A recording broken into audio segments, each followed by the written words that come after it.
Greetings, Kitchen Sink family members. How are you? How are we? Today you find me in a faraway place from home, but I never stop reflecting. And as I meet friends in this setting, everybody, members of the Kitchen Sink family members, always celebrating me in this place, I found myself in a reflective mode of life as I have already started preparing for this transition. And I thought, let me just share with Kitchen Sink family members, how do we navigate life after 60? What are the essential guidelines to that way of navigating life after 60?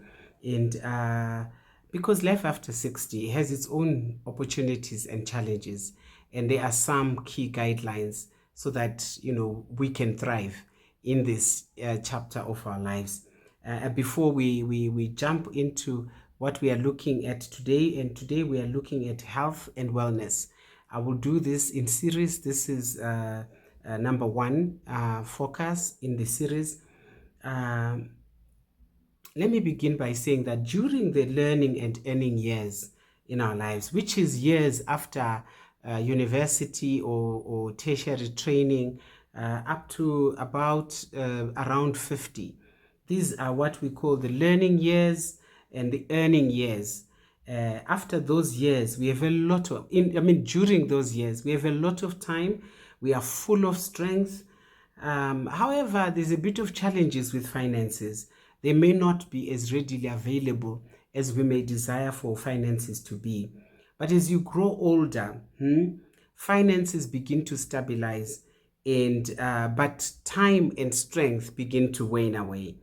And so you will find that to have a time period where finances, time, and strength are in equal proportion is a very short window of time.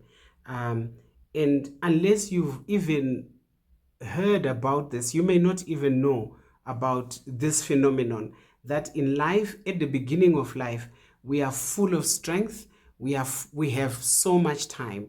This is not to say people do not die young. People can die young, but on average speaking, when you are younger, you have much more time on your hands than you are when you are older. And you are much more stronger when you are younger than when you are growing older. But what you do not have, unfortunately, at that time is money. That's what you do not have. That commodity is rare for you, and hence it's a period of struggle. You're working, you're in this cycle of just working all the time. And for the majority of us, that's when families are started and possibly established in that period of time. However, as you grow older, you will find that time starts to wane away, strength begins to wane away, but money begins to be that which you have more than before. So it's very important. Researchers will tell you that there is actually a window period where you have time, where you still have strength, and money is beginning to be established. However, that phenomenon is very short. It's a very short window of opportunity. Happens usually, in the mid 40s to the mid 50s. In that space, you still have strength, you still have time and money. If you planned your life well, money is beginning to make sense for you in your life. But many of us, that phenomenon, that period of time, it passes us by unknowingly.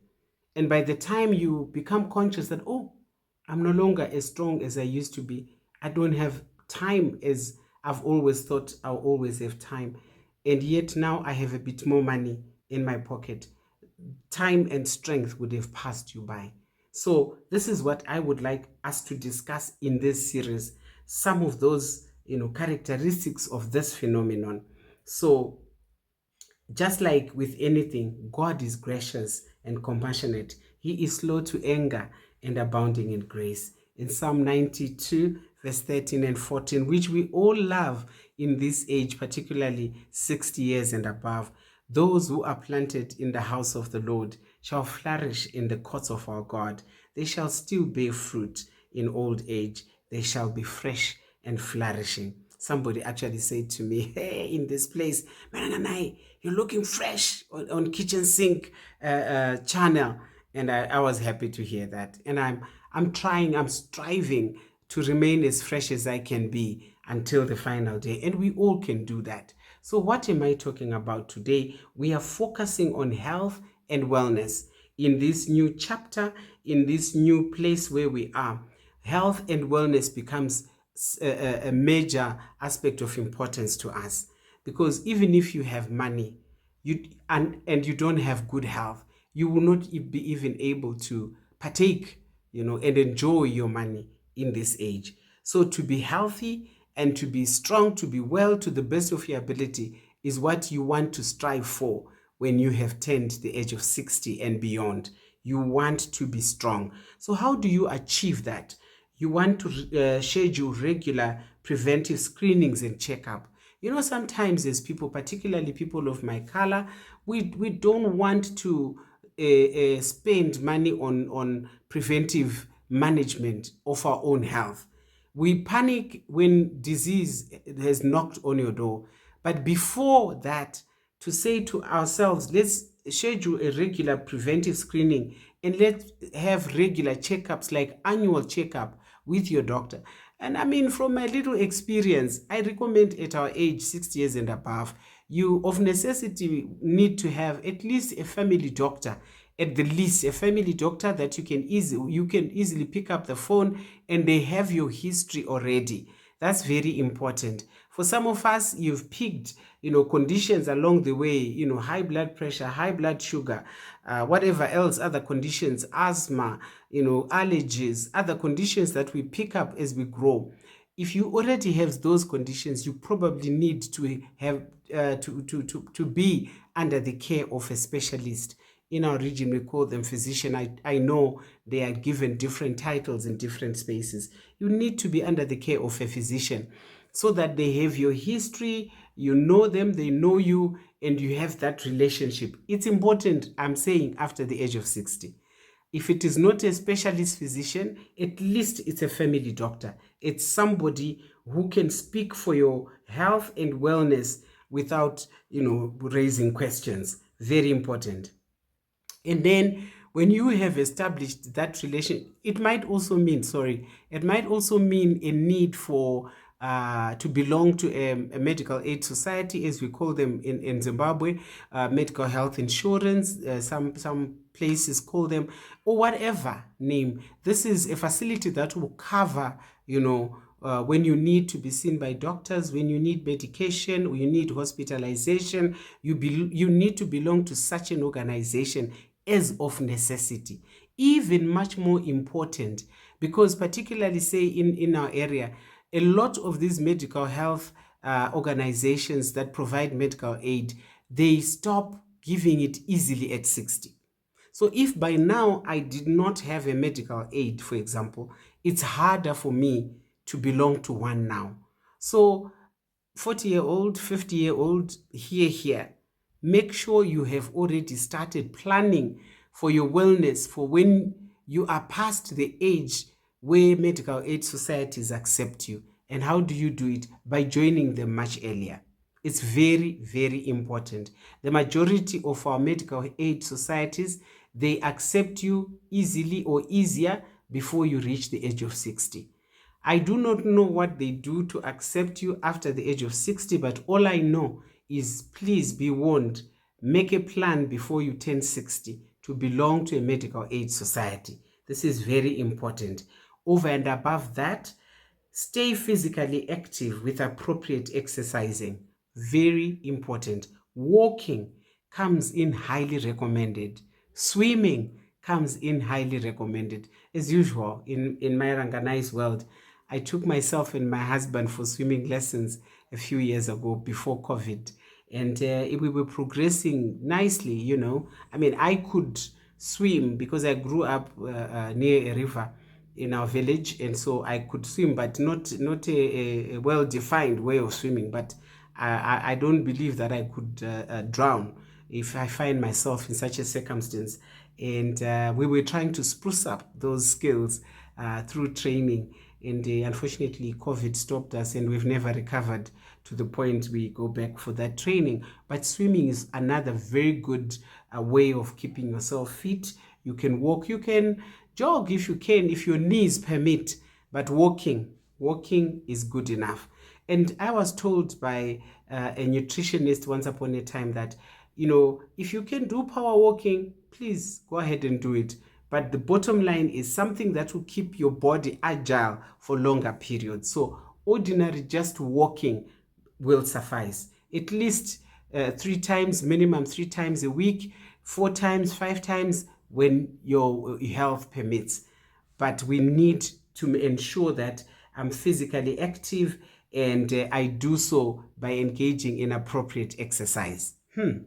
If you are somebody who's been in the gym throughout your life, please, with pleasure, go ahead and do that.